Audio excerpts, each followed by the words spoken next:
السلام علیکم dear students, I hope you all are fine.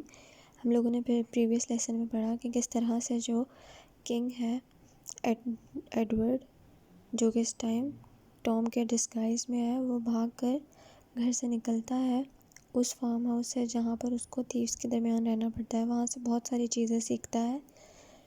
اس کے بعد جب وہ وہاں سے اسکیپ کرتا ہے، بھاگ کر نکلتا ہے، کس طرح سے اس کو ایک خاتون نے آسرا دیا، پر وہاں پر اس نے دیکھا کہ جان کینٹی وہاں پر بھی اس کو پکڑنے آ رہا تھا۔ وہاں سے بھی جب وہ بھاگا جنگلوں میں، اس نے ایک درویش کا گھر دیکھا۔ جب وہ وہاں پہنچا تو اس نے دروازہ بجایا، لیکن درویش نے کہا کہ میں درویش لگتا ہوں لیکن ہوں نہیں، اور اب جو ایڈورڈ ہے وہ اور زیادہ پریشان ہے کہ پہلے تو میں چوروں کے درمیان پھنس گیا اور اب میں ایک پاگل آدمی کا قیدی بننے والا ہوں۔ Moving to the next part, page number 44 page. The king must die. Do not be afraid. خوفزدہ نہ ہو۔ I will not hurt you. میں تمہیں نقصان نہیں پہنچاؤں گا۔ All God's messages are kind and good. تمام تر خدا کے جو میسنجرز ہیں، پیغام لانے والے ہیں، وہ بہت ہی زیادہ اچھے اور مہربان ہوتے ہیں۔ The hermit washed Edward's cuts. اس نے ایڈورڈ کے تمام زخم جو ہے وہ صاف کیے۔ He gave him a piece of bread and a cup of water. اس کو اس نے روٹی کا ٹکڑا اور پانی بھی دیا۔ Then he laid him on the bed and covered him with the blanket. پھر اس نے اسے بستر پر لٹا دیا اور اس کو ڈھک دیا کمبل رضائی سے۔ Sleep well, he said. اچھے سے سو، اس نے کہا۔ Who did you say you were? تم نے کیا کہا تم کون ہو؟ Edward, King of England. Said the boy in a sleep. اس نے سوتے ہوئے ہی آواز میں کہا۔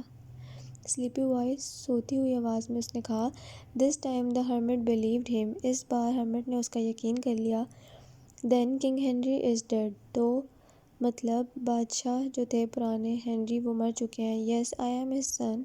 ہاں، میں ان کا بیٹا ہوں۔ He closed his eyes. اس نے اپنی آنکھیں بند کر لی۔ In a moment he was asleep. اور چند ہی لمحات میں وہ سو چکا تھا۔ The hermit stared at the sleeping boy. Hermit سوتے ہوئے لڑکے کو گھورتا رہا۔ Henry's son. King Henry was a cruel, greedy king. He chased the priests out of their homes because he wanted their land and their gold. وہ پریسٹس کو، پادریوں کو گھروں سے نکال دیتا تھا کیونکہ وہ اپنا گھر اور اپنا سونا اپنے پاس ہی رکھنا چاہتے تھے۔ وہ بہت زیادہ لالچی اور ظالم تھا۔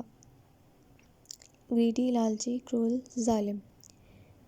He chased me away from my church. For 20 years I have hated him.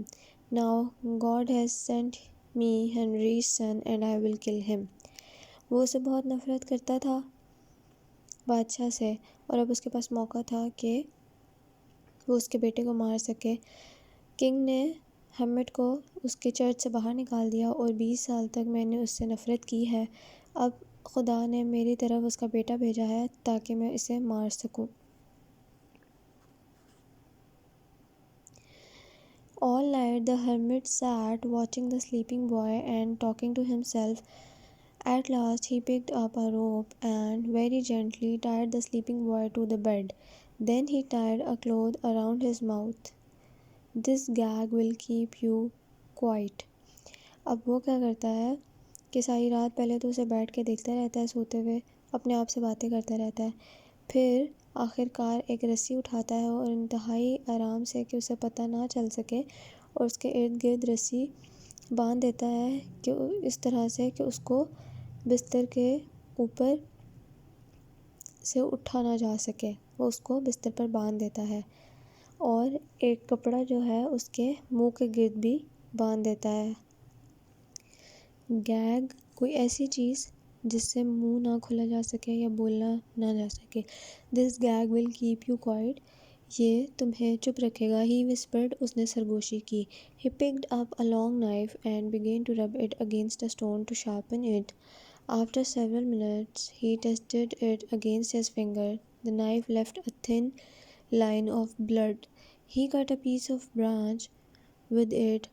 اب اس نے ایک چھری تیز کی اور اپنے ہاتھ پر اس کا تجربہ کیا کہ کیا واقعی یہ تیز ہو چکی ہے یا نہیں۔ پھر اس نے ایک شاخ کاٹی۔ The knife went smoothly through the hard wood، اور وہ اس سخت لکڑی سے بھی چھری بہت آسانی سے گزر گئی۔ Then he moved over to the bed and held the knife over the sleeping boy۔ پھر وہ بستر کی طرف آیا اور اس نے جو چھری ہے وہ سوتے ہوئے لڑکے کی طرف نکال لی۔ The king must die, son of Henry, say your prayers۔ بادشاہ کو مرنا ہوگا، ہرمٹ نے چلا کر کہا۔ ہنری کے بیٹے تم اپنی آخری کلمات پڑھ لو۔ Edward woke and tried to get up, but the rope held him tightly. He saw the knife held above his head and tried to scream۔ اب اس کی آنکھ کھل گئی تھی اتنے چیخنے چلانے پہ۔ اس نے دیکھنے کی کوشش کی، اٹھنے کی کوشش کی، لیکن اس کو بستر سے باندھا ہوا تھا۔ But no sound could escape through the gag۔ اور کوئی بھی آواز اس پٹی سے باہر نہیں نکل سکتی تھی جو اس کے منہ پر باندھی گئی تھی۔ Suddenly clip clop they heard the sound of a horse's hoofs۔ اس نے گھوڑوں کے پیروں کی آواز سنی۔ Hello shouted a voice, is anybody there؟ ایک آواز آئی جس نے دریافت کرنا چاہا کہ کیا کوئی اندر ہے۔ Quickly the hermit dropped his knife۔ اس نے جلدی سے اپنی چھری پھینک دی and covered Edward with the blanket، اور ایڈورڈ کو جلدی سے کمبل سے ڈھک دیا۔ Come in، اندر جاؤ، he called sweetly۔ اس نے بڑے پیار سے کہا کہ ہاں اندر آ جائیے۔ Next part we will study in the next lesson۔ Lectures آپ کو انشاءاللہ کل، آج یا پرسوں تک بھیج دیے جائیں گے، پچھلے لیسن کے کوشچن آنسرز اور exercises. Thank you very much. Reread your lessons, take care of yourselves, meet you in the next meeting. اللہ حافظ۔